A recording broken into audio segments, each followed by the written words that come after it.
De Colmar, la société LK Kunigel et Alsace Destination Tourisme viennent de lancer en France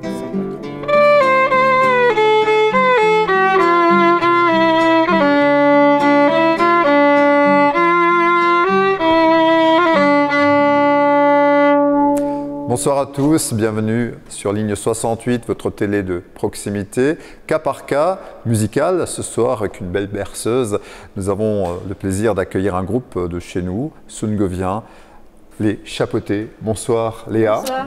Et bonsoir Ed Santos. Bonsoir. Les Chapotés, donc c'est un groupe qui existe depuis quelques années déjà, issu d'une rencontre. Alors, vous vous êtes rencontrés comment et où? Nous nous sommes rencontrés au Brésil. Moi, je suis le Brésilien et donc Léa, l'Alsacienne, qui a voyagé très très loin et qui m'a récupéré. Et voilà, qui m'a trouvé dans un métro à São Paulo au Brésil. Comment c'est quand on joue dans un métro à Sao Paulo? C'est une expérience très intéressante. C'est une proximité avec le public. C'est des expériences musicaux à niveau comprendre qu'est-ce que ça marche ou qu'est-ce que ça marche pas. C'est une belle expérience. Alors Léa, comment vous l'avez rencontré? Alors moi j'étais en voyage pendant un an et je suis arrivée par hasard au Brésil, donc c'était pas prévu. Et j'ai rencontré, il jouait du violon dans le métro et voilà, on a échangé les contacts. Et parce que ça m'intéressait, donc je joue un peu moins, mais je joue du violon aussi. Donc voilà, c'était un contact. Un contact peut-être pas facile puisqu'il y a la langue aussi. Alors oui, effectivement. Moi, je me débrouillais, mais laborieusement en anglais. Et voilà, on a réussi à parler. Laborieusement en anglais aussi, c'est ça qui nous a aidé. On a créé un dialecte au fur et à mesure qui mélangeait le français, le portugais et l'anglais. Et du coup, vous avez emmené Ed en France? Oui, donc j'étais partie pour rester 2 semaines avec lui. Et après, je me suis un peu installée, donc je suis restée 8 mois. Et j'ai dû rentrer, parce que ça faisait 1 an que j'étais partie. Et donc il est resté au Brésil pendant 1 an, et puis on s'est retrouvés au bout d'1 an. Voilà, et vous formez donc un couple à la ville, ou à la campagne en l'occurrence, puisque vous êtes de Montmorchwiller, et donc sur la Seine aussi. Donc ça fait des années que vous tournez ensemble alors sur les scènes de la région? Oui, ça fait à peu près à la fin d'année, ça va faire 8 ans que je suis en France, donc c'est 8 ans qu'on tourne dans toute la France, quoi. Bon, aussi en Allemagne et Suisse, nous jouons aussi, mais avec la musique, on a eu l'opportunité de voyager pas mal en France déjà. Donc c'est de la musique et c'est du chant aussi alors? Oui, au début c'était que instrumental parce qu'on était 2 violons, un duo de violon. Après la formation a un peu changé, je me suis mise à la guitare, donc notre style a un peu évolué. Et donc on est plus vers du folk, Et c'était toujours instrumental et il y a eu petit à petit des chansons qui se sont intégrées. Donc voilà. Vous êtes là pour nous parler d'une actualité brûlante, puisque vous êtes en train de préparer un 2e album. Le premier album, c'était de l'autoproduction.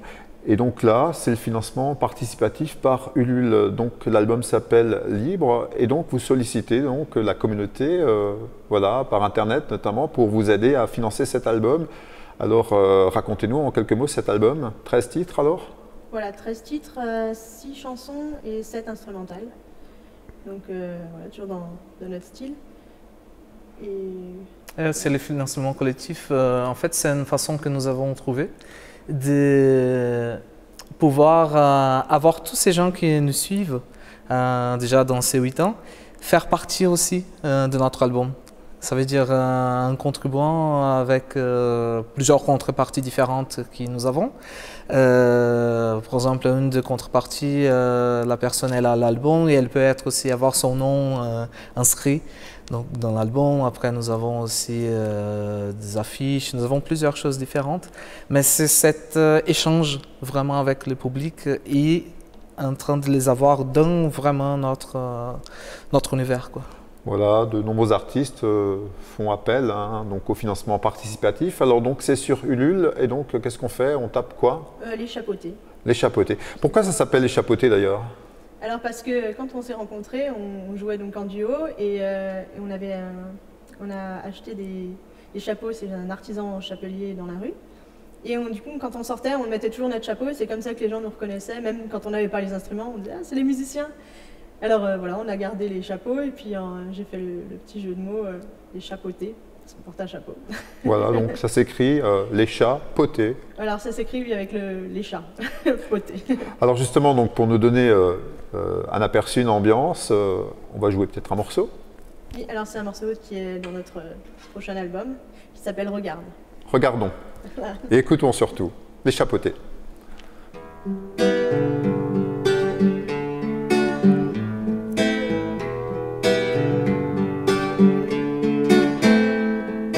Regarde le ciel, regarde la terre, les constellations, l'univers, les animaux, les fleurs, les forêts et la mer.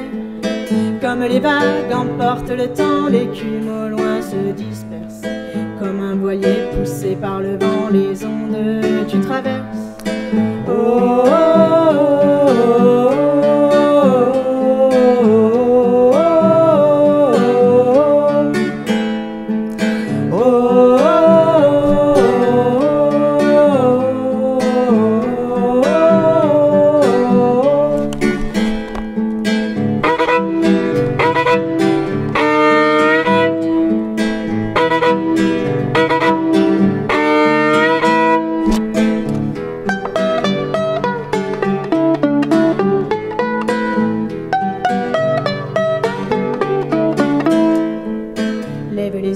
regarde les cieux, le bas, les oiseaux. Portés par les airs, ils voltigent éclairs, regarde comme ils sont beaux. Écoute leur chant, mélodie claire, ils s'éloignent, disparaissent. Ils vont, éphémères, sans souci des frontières. Oh, oh, oh,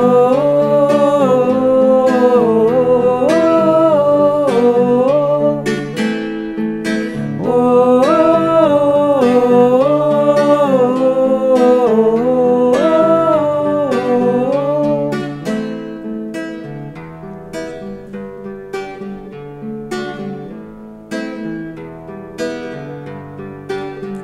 Regarde, avec les chapeautés, bravo, c'est vraiment magnifique, hein, on se laisse emporter dans cette musique. Qu'est-ce qu'elle raconte, cette musique, d'ailleurs? Cette musique, ça vient de nos inspirations dans la campagne où nous habitons. Donc, dans toute notre sortie, nous essayons toujours d'être en contact avec la nature. Et du coup, ces inspirations viennent de tout ce qu'on peut voir, qu'on peut expérimenter en train dans la nature, quoi. Donc. Alors, qui fait quoi dans ce groupe? Alors, qui écrit, qui compose? Alors moi, je compose à la guitare, donc je fais la structure, on va dire, et les textes. Et après, ensemble, on réaffine tout ça, et elle pose les mélodies de violon et les solos. Et après, des effets, voilà. Le confinement a été difficile pour vous, je pense, mais vous avez peut-être profité de cette période pour travailler, pour créer?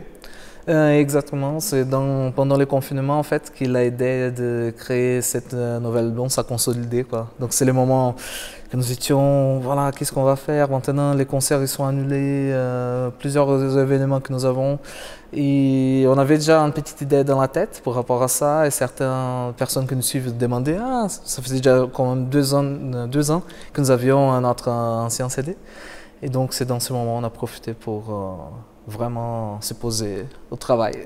Voilà, et là les artistes redémarrent hein, quand ils le peuvent, et on vous voit prochainement sur scène quelque part? Alors oui, on sera le 26 septembre à 20h30 à Danemarie au Foyer de la Culture. Voilà, je pense que ça vous manquait le public de toute façon. Hein.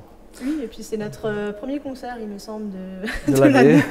Premier concert de l'année avec les chapeautés. En live, vraiment. Voilà. Vous avez d'autres projets sinon? Donc vous animez aussi des soirées privées? Oui, ça nous arrive de temps en temps, oui. Et voilà, là, on focalise vraiment tout sur la préparation de notre CD. Et on est en train de préparer l'agenda pour 2021. Voilà. Qu'on vous souhaite naturellement très très fructueux, très riche. En tout cas, donc, on rappelle que cet album libre est donc à soutenir sur Ulule, hein, voilà, afin qu'il sorte effectivement donc cet automne alors. Hein. normalement, C'est pour début de décembre. Voilà, peut-être fin d'année en tout cas. Hein. Voilà, et on va se quitter donc avec les Chapotés, groupe songevien, régionalement connu déjà, effectivement, avec un petit morceau. Et retrouvez-nous bien sûr aussi sur YouTube. Les Chapotés, merci en tout cas, et bon vent et bon succès. Merci.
De Colmar, Plastheim, LK Kunigel et Alsace Destination Tourisme viennent de lancer en dernier avec leur pousse le Saint-Patron des rôtisseurs à Port-au-Prince,